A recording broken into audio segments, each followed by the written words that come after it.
زندگی یه انتخابه.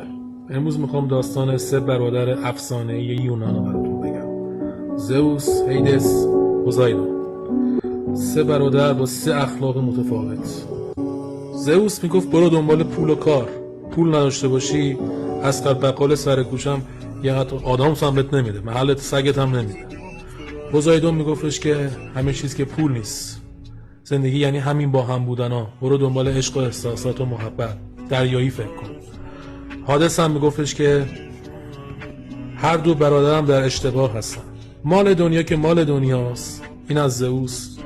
عشق هم که در افسانه هاست، وجود خارجی نداره، واقعیت نداره. میگفتش که بشین به چرایی زندگی فکر کن. برو دنبال فلسفه که چرا اصلا به این دنیا اومدی.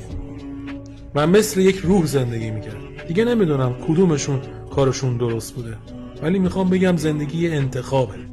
سرنوشت ما انتخاب ما.